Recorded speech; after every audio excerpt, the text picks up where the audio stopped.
विकास करते रहे। किसान की विरासत, धरती के वनस्पति संसाधन, एक अधिकार जिसका दुनिया भर के देश करते हैं सम्मान।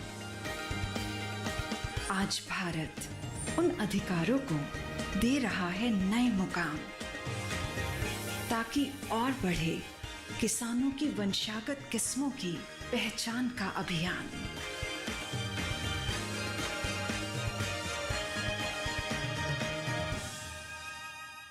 नमस्कार, आप देख रहे हैं दूरदर्शन किसान। कार्यक्रम कृषि दर्शन में आप सभी का स्वागत है। मैं हूं आपके साथ मोनालिसा। किसानों को समर्पित कार्यक्रम कृषि दर्शन के जरिए हमारी यही कोशिश होती है कि विज्ञान और किसान, कृषि स्टार्टअप और फार्मिंग इंडिया जैसे सेगमेंट्स के माध्यम से हम आपको कृषि जगत से जुड़ी हुई महत्वपूर्ण गतिविधियों की, आधुनिक तकनीकों की और सरकार द्वारा चलाई जा रही किसान हितकारी योजनाओं की जानकारी दे सके। इसके साथ ही इस कार्यक्रम में हम आपको मिलवाते हैं किसी न किसी सफल किसान से भी। तो इसी सिलसिले को जारी रखते हुए आइए शुरू करते हैं आज का ये कार्यक्रम। आइए कार्यक्रम कृषि दर्शन में देखते हैं पहला सेगमेंट, विज्ञान और किसान।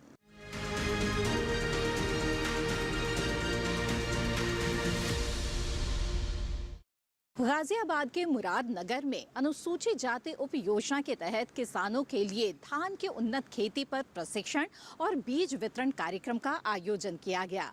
आइए देखते हैं इससे जुड़ी हुई एक खास रिपोर्ट। अनुसूचित जाति उप योजना के अंतर्गत धान की उन्नत खेती एवं बीज वितरण कार्यक्रम का आयोजन गाजियाबाद के मुरादनगर में किया गया। इस अवसर पर भारतीय कृषि अनुसंधान संस्थान पूसा दिल्ली के संयुक्त निदेशक डॉक्टर रविंद्रनाथ पडरिया, कैडेट विभाग के हेड डॉक्टर JPS डब्बास, प्रधान वैज्ञानिक डॉक्टर दिनेश कुमार, डॉक्टर संदीप लाल एवं अनेक किसानों ने भाग लिया। यहाँ धान की उन्नत किस्मों को किसानों में वितरित किया गया। इस अवसर पर भारतीय कृषि अनुसंधान संस्थान पूसा दिल्ली के संयुक्त निदेशक डॉक्टर रविंद्रनाथ पडरिया ने कहा, हमारे संस्थान ने एक और नया प्रयोग किया है, पूसा कृषि हाट बना है, जो आप लोग के क्षेत्र से ही कई किसान अपने दुकान वहाँ लगाएं और दिल्ली के नगरवासी उससे जो आपके द्वारा तैयार किए गए उत्पाद हैं वहाँ से प्राप्त कर रहे हैं और स्वाद चख रहे हैं और चाहते हैं कि जो हमारी मिट्टी की खुशबू है उससे बना हुआ चीज़ हमारे पास आए तो इससे बढ़िया और क्या होगा।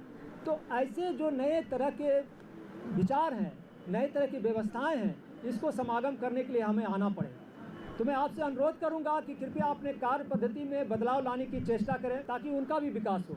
तो हमारा यही मानना है कि जो पूसा संस्थान आज पहली बार नहीं आया आपके यहाँ, मैं तो पूसा संस्थान में 2002 में आया, उससे पहले विद्यार्थी रहा 1987 से।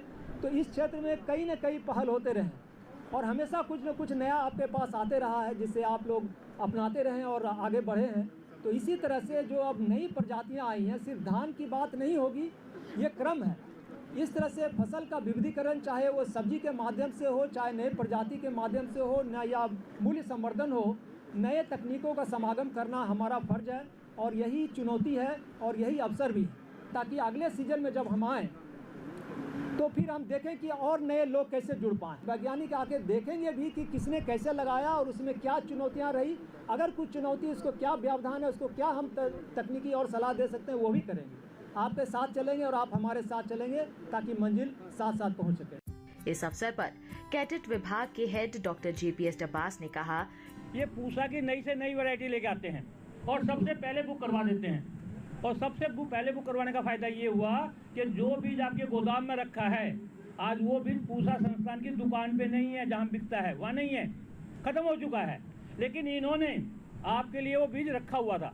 अब ये जो किसान, जो अच्छे किसान हैं आप में से हैं, वो अगर इसको बीज उत्पादन के तौर पर ले, बीज उत्पादक बन जाएं, तो आपको यही फायदा दुगना हो जाएगा।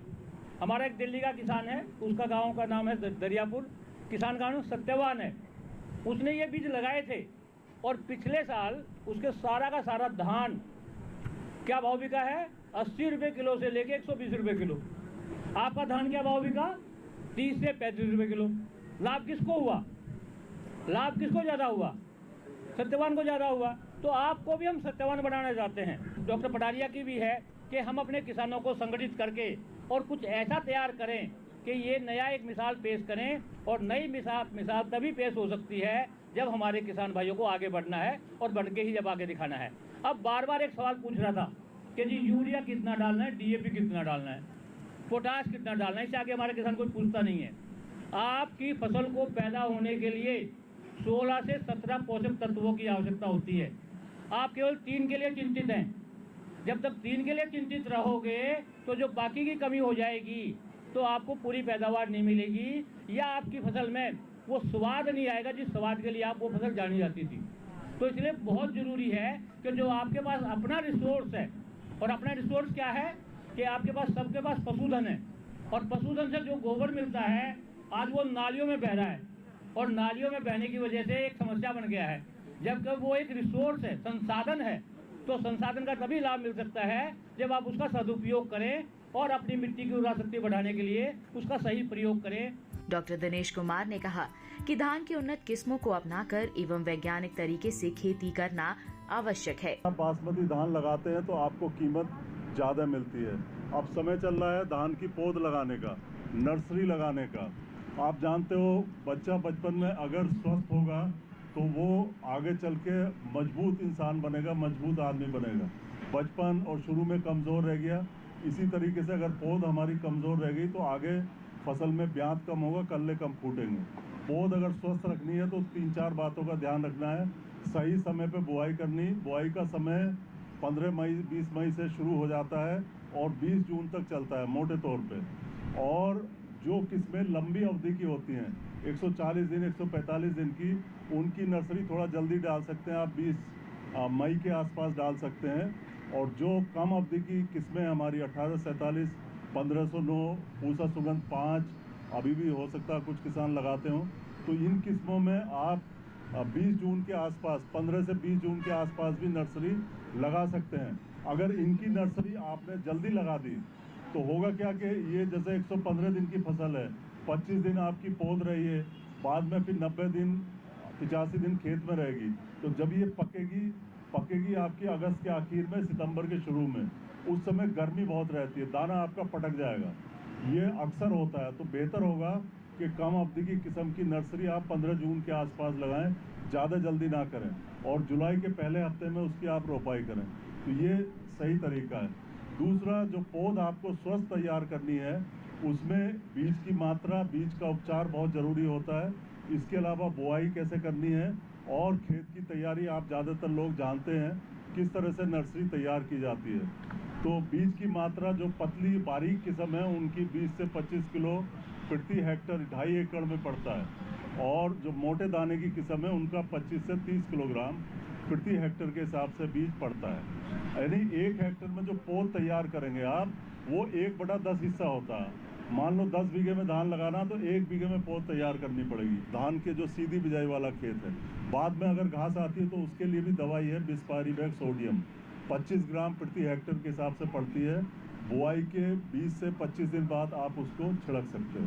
धान में 30-35 दिन के बाद कोई भी दवाई घास मारने की नहीं मिलती है, तब तक आपने खरपतवार रोक लिए तो ठीक है। और इसके बाद अगर कोई धोखे से दुकानदार आपको बोलता है तो वो गलत है। धान में रोपाई के 35 दिन बाद कोई भी दवाई नहीं बनी जो आपकी घास को मार दे।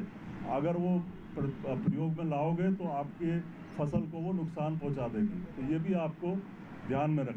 इसी के साथ कार्यक्रम कृषि दर्शन में वक्त हो चला है एक छोटे से ब्रेक का। ब्रेक के बाद आपको मिलवाएंगे एक सफल किसान से। आप बने रहें दूरदर्शन किसान पर।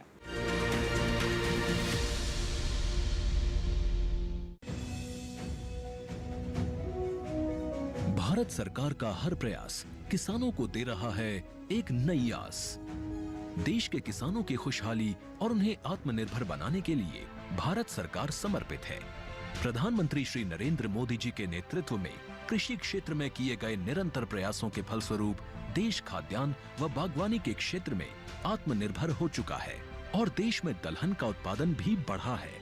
इसी तरह भारत सरकार ने खाद्य तेलों के उत्पादन को बढ़ाने के भी अनेक प्रयास किए हैं। इसी क्रम को आगे बढ़ाते हुए माननीय प्रधानमंत्री श्री नरेंद्र मोदी जी के नेतृत्व में भारत सरकार ने दूरदर्शी निर्णय लेते हुए राष्ट्रीय खाद्य तेल मिशन ऑयल पाम की शुरुआत की है। इस मिशन से देश भर के किसानों को बहुत लाभ मिलेगा। कृषि के पूंजी निवेश में वृद्धि होगी, खाद्य तेल आयात पर देश की निर्भरता कम होगी और रोजगार के नए अवसर पैदा होंगे। खाने के तेल में आत्मनिर्भरता के लिए अब राष्ट्रीय खाद्य तेल मिशन ऑयल पाम का संकल्प लिया गया है। इससे किसानों को तो सीधा लाभ होगा ही, गरीब और मध्यम वर्ग के परिवारों को सस्ता और अच्छी क्वालिटी का तेल भी मिलेगा। यही नहीं, ये मिशन बड़े स्तर पर रोजगार का निर्माण करेगा। इस मिशन के अंतर्गत ऑयल पाम का रकबा और पैदावार बढ़ाने पर जोर देने के लिए सरकार ने 11,000 करोड़ रुपए से अधिक की सहायता राशि निर्धारित की है। मिशन के तहत सरकार ने ऑयल पाम की खेती के लिए रोपण आदि की सहायता में बढ़ोतरी करते हुए पहले मिलने वाले 12,000 रुपए प्रति हेक्टेयर को बढ़ाकर 29,000 रुपए प्रति हेक्टेयर तक कर दिया है। ऑयल पाम के पुराने बागों के पुनरुद्धार के लिए 250 रुपए प्रति पौधा के हिसाब से विशेष सहायता दी जा रही है। पौधारोपण सामग्री की कमी दूर करने और बीजों की पैदावार करने वाले बागों को भी सहायता दी जाएगी। इसके तहत 15 हेक्टेयर ऑयल पाम उद्यान के लिए 80 लाख रुपए तक की सहायता राशि दी जाएगी। इसके अलावा नर्सरी विकास के लिए 40 लाख रुपए तक तय किए गए हैं। पूर्वोत्तर और अंडमान राज्यों के लिए विशेष सहायता का भी प्रावधान है। ऑयल पाम के किसान ताजे फलों के गुच्छे यानी FFB का उत्पादन करते हैं, जिनकी वर्तमान में कीमतें अंतर्राष्ट्रीय मूल्यों में उतार चढ़ाव के आधार पर तय होती हैं। पहली बार केंद्र सरकार ताजे फलों के गुच्छे की कीमत के लिए किसानों को आश्वासन दे रही है। ये व्यवहार्यता मूल्य यानी VP कहलाएगा, यानी किसानों को कोई घाटा नहीं होने दिया जाएगा। व्यवहार्यता मूल्य VP तय करने की शुरुआत 1 नवंबर से होगी और अगले वर्ष 31 अक्टूबर तक जारी रहेगी। इसे ऑयल पाम वर्ष कहा जाएगा। इस योजना के तहत वर्ष 2025-26 तक ऑयल पाम का रकबा 6.5 लाख हेक्टेयर सृजित करने और कच्चे ऑयल पाम की पैदावार वर्ष 2025-26 तक 11.20 लाख टन पहुंचाने का लक्ष्य निर्धारित किया गया है। सरकार के इस महत्वपूर्ण निर्णय से देश में ऑयल पाम की खेती करने वाले किसानों में विश्वास पैदा होगा और वे खेती का रकबा बढ़ाएंगे। इस तरह पाम ऑयल का उत्पादन भी बढ़ेगा, जिससे किसानों की आय बढ़ेगी और ग्रामीण अर्थव्यवस्था भी सुदृढ़ होगी।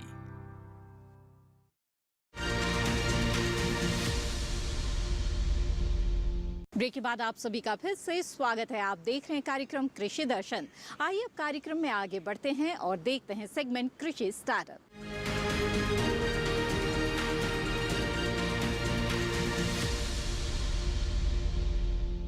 कृषि स्टार्टअप में आज हम आपको मिलवाने जा रहे हैं एक सफल महिला किसान से। जी हाँ, झारखंड की रहने वाली रीता देवी न सिर्फ फूलों की खेती कर रही है, इसके अलावा बीज उत्पादन में भी इन्होंने अपना ही एक अलग मुकाम हासिल किया है। अपनी सफलता के कारण रीता देवी आज दूसरे किसानों के लिए भी प्रेरणा स्रोत बन चुकी है। तो आइए मिलते हैं इनसे और जानते हैं इनकी सफलता की कहानी।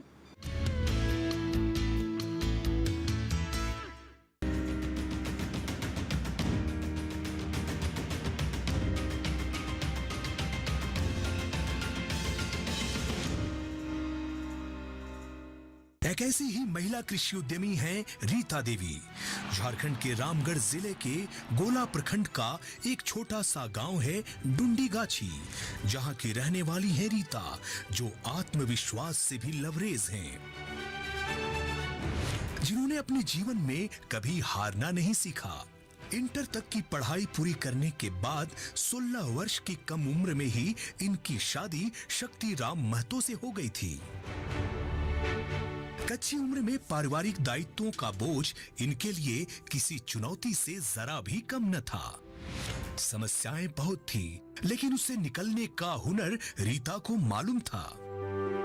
गांव की महिला समिति और ग्राम संगठन के रोजगार समिति से जुड़ने के साथ शुरू हुई इनकी फर्श से अर्श तक पहुंचने की विकास यात्रा। रीता ने राज्य सहित बाहर के राज्यों में प्रशिक्षण प्राप्त कर गांव की अन्य महिलाओं को भी खेती के नए तौर तरीकों से अवगत कराया। इन्होंने खेती के साथ साथ पशुपालन को भी बढ़ावा दिया। गाय बैल के अलावे इनके पास आज 6 बकरियां हैं। एक सफल किसान के साथ साथ रीता देवी सामाजिक और आर्थिक परिवर्तन की संवाहिका भी बन गई हैं। कहते हैं कि उड़ान पंखों से नहीं हौसलों से होती है, और इसकी जीती जागती मिसाल है युवा महिला कृषि उद्यमी रीता देवी। रीता आज कोई आम किसान नहीं है, बल्कि नई सोच और समझ रखने वाली एक प्रगतिशील महिला कृषि उद्यमी है। इन्होंने अपने क्षेत्र में वैज्ञानिक खेती की नींव रखी। आरंभ में रीता को गांव वालों के ताने भी सहने पड़े, लेकिन इन्हें इनके इरादों से कोई विचलित न कर पाया। रीता देवी के पास कुल 50 डिसमिल जमीन है, जिस पर एक कई तरह की फसल तो उगाती ही हैं, लेकिन इस क्षेत्र में पहली बार फूलों की खेती और बीज उत्पादन का काम रीता देवी ने शुरू किया।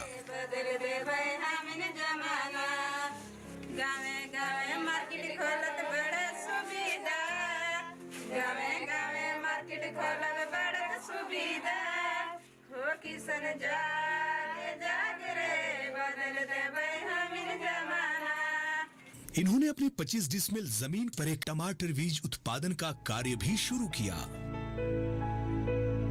रीता ने गांव के प्रत्येक किसानों को उन्नत बीज उपलब्ध करवाकर पैदावार में भी बढ़ोतरी की है, और यही कारण है कि गांव के दूसरे किसान आज रीता के मुरीद हो गए हैं। रीता लोगों की आजीविका को सशक्त बनाकर नारी सशक्तिकरण की दिशा में भी अहम भूमिका का निर्वाह कर रही हैं। ये सामाजिक समस्याओं के निदान में भी बढ़ चढ़कर हिस्सा लेती हैं। रीता देवी वन रक्षा समिति की सक्रिय सदस्य भी हैं।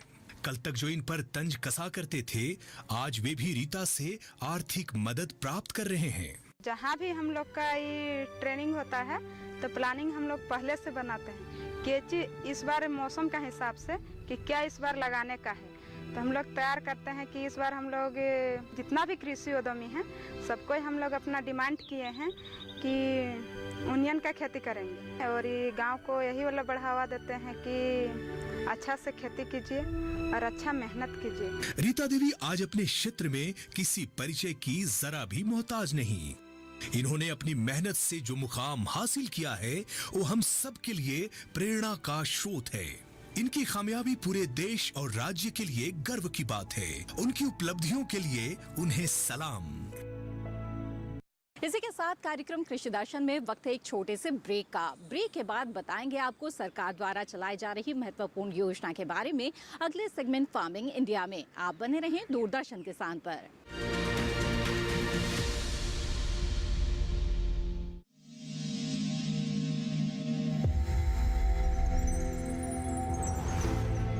आत्मनिर्भर किसान भारत की शान। उत्पादन में आत्मनिर्भर होने के साथ साथ फसल की कटाई के उपरांत उपज की हानि को रोकने, ग्रामीण क्षेत्रों में रोजगार सृजन करने और बीज से बाजार तक के विजन को मजबूती देने के उद्देश्य से 1 वर्ष पूर्व माननीय प्रधानमंत्री श्री नरेंद्र मोदी जी ने एक महत्वाकांक्षी केंद्रीय योजना एग्रीकल्चर इंफ्रास्ट्रक्चर फंड की शुरुआत की।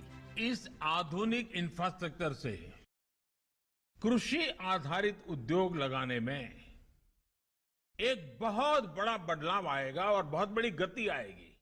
साथियों, अब हम उस स्थिति की तरफ बढ़ रहे हैं जहां गांव के कृषि उद्योगों से फूड आधारित उत्पाद शहर जाएंगे, और यही तो आत्मनिर्भर भारत अभियान का संकल्प है।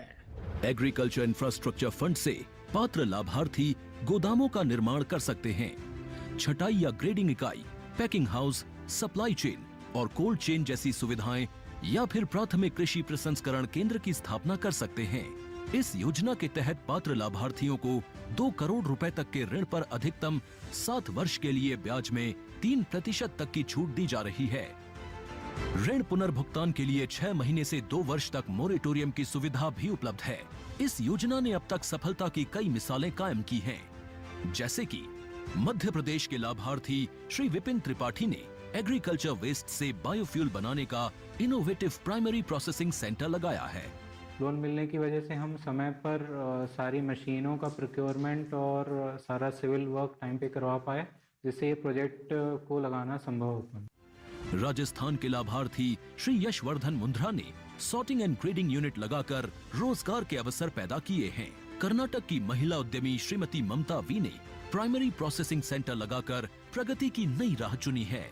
ಸಣ್ಣ ಪುಟ್ಟ ಉದ್ಯಮಿಗಳನ್ನ ಮತ್ತಷ್ಟು ಅಗ್ರಿಕಲ್ಚರಲ್ಲಿ ಹೆಚ್ಚು ನಾವು ಇನ್ನಷ್ಟು ಸಾಧನೆ ಮಾಡಲಿಕ್ಕೆ ಕಾರಣಕಾರಕವಾದಂತ ಈ ಅಗ್ರಿಕಲ್ಚರಲ್ ಇನ್ಫ್ರಾಸ್ಟ್ರಕ್ಚರ್ ಫಂಡ್ ಇಂದ ನಮ್ಮ ಇನ್ನಷ್ಟು ಯೋಜನೆಗಳು ಆಯೋಜನೆಗಳು ಉತ್ತಮಗೊಂಡಿದೆ। राजस्थान के लाभार्थी श्री दिनेश भट्टर ने जीरे की प्रोसेसिंग यूनिट लगाकर आसपास के ग्रामीणों को आत्मनिर्भरता प्रदान की है।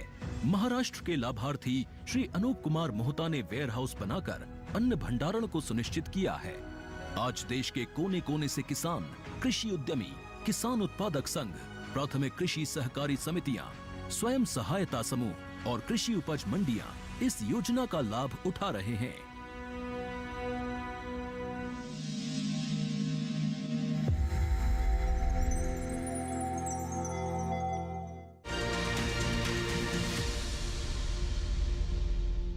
ब्रेक के बाद आप सभी का फिर से स्वागत है। आप देख रहे कार्यक्रम कृषि दर्शन। आइए कार्यक्रम में आगे बढ़ते हैं और देखते हैं हमारा अगला सेगमेंट फार्मिंग इंडिया।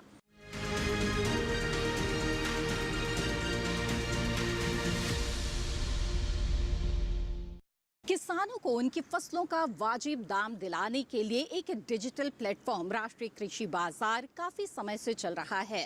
राष्ट्रीय कृषि बाजार के माध्यम से किसान अपने आसपास की मंडियों में अपने कृषि जिंसों के वाजिब दाम देख सकते हैं और साथ ही खरीद बिक्री कर सकते हैं। राष्ट्रीय कृषि बाजार से किसानों को क्या लाभ हो रहे हैं, आइए जानते हैं इस रिपोर्ट के जरिए।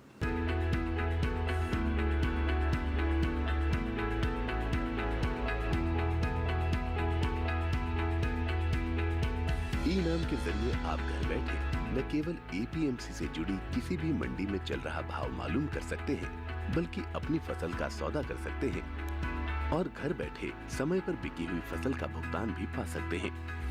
ई-नाम दरअसल कोई समानांतर मार्केटिंग संरचना नहीं है, बल्कि ये मंडियों का ही राष्ट्रीय नेटवर्क बनाने का एक साधन है, जिसे ऑनलाइन एक्सेस किया जा सकता है। पुरानी मंडी व्यवस्था में किसान सिर्फ मंडी में ही फसल बेच सकता था, लेकिन ई-नाम के माध्यम से वो मंडी के बाहर भी फसल बेचने के लिए आजाद है। ई-नाम मुख्य रूप से एक राष्ट्र एक बाजार की अवधारणा पर आधारित है। इसे कृषि और किसान कल्याण मंत्रालय के जरिए एक निवेश के साथ बनाया गया है और इसके लिए विकसित सॉफ्टवेयर सभी मंडियों के लिए उपलब्ध है। ऐसी मंडियां जो राज्य मंडी अधिनियम के नियमों के अनुरूप राष्ट्रीय नेटवर्क में शामिल होने के लिए सहमत हों। अगर किसी किसान को स्थानीय मंडी में बेहतर भाव नहीं मिल रहे हैं, तो वो दूसरी मंडी का रुख कर सकता है। यहाँ तक कि वो अपने राज्य के बाहर भी फसल बेच सकता है। शुरुआत में सिर्फ 21 मंडियों को ही इसमें शामिल किया गया था और सिर्फ चुनिंदा फसलों की ही बिक्री होती थी, लेकिन आज 18 राज्यों और 3 केंद्र शासित प्रदेशों की 1000 मंडियां इसमें शामिल हो चुकी हैं, जहां 175 फसलों को खरीदा और बेचा जा सकता है। 31 जनवरी तक के आंकड़े बताते हैं कि ई-नाम पर 1,72,70,000 किसान, 2,13,844 व्यापारी, 1,02,068 कमीशन एजेंट और 2,050 एफपीओ जुड़े हैं। किसानों के लिए ई-नाम पर मुख्य रूप से 4 फायदे हैं। पहला, इस पोर्टल पर कारोबार में पारदर्शिता दिखाई देती है और किसानों को बेहतर भाव की संभावना बढ़ती है। पारदर्शिता का मतलब ये हुआ कि किसानों के साथ धोखाधड़ी की संभावना कम हो जाती है। दूसरा फायदा ये है कि अन्नदाता की पहुंच ज्यादा मंडियों और व्यापारियों तक सीधे हो गई है। तीसरे, मंडियों में आवक और भाव की तुरंत जानकारी मिल जाती है। और चौथा, भुगतान बहुत जल्दी हो जाता है और पैसा सीधे किसान के खाते में जाता है। तो अगर आप भी सुविधा का फायदा उठाना चाहते हैं तो ई-नाम पर रजिस्ट्रेशन कराना होगा। रजिस्ट्रेशन की कोई फीस नहीं है। अनंत असीम प्रकृति और उसमें निहित जीवन के रहस्यों के गूढ़ स्रोत, प्लांट जेनेटिक रिसोर्स। अपनी बायोडायवर्सिटी के संरक्षण और संवर्धन के लिए भारत पूरी तरह संवेदनशील है। वैज्ञानिक दृष्टि और समृद्ध कृषि परंपरा के साथ भारत जैविक विविधता के संरक्षण के लिए प्रतिबद्ध है।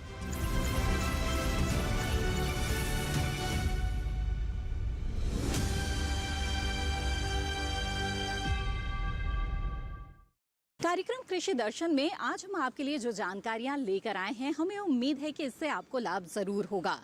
इस कार्यक्रम के बारे में आप अपने सुझाव और विचार हमारे साथ साझा कर सकते हैं। आप हमें ईमेल भेज सकते हैं। हमारा ईमेल आईडी है krishidarshanddk@gmail.com।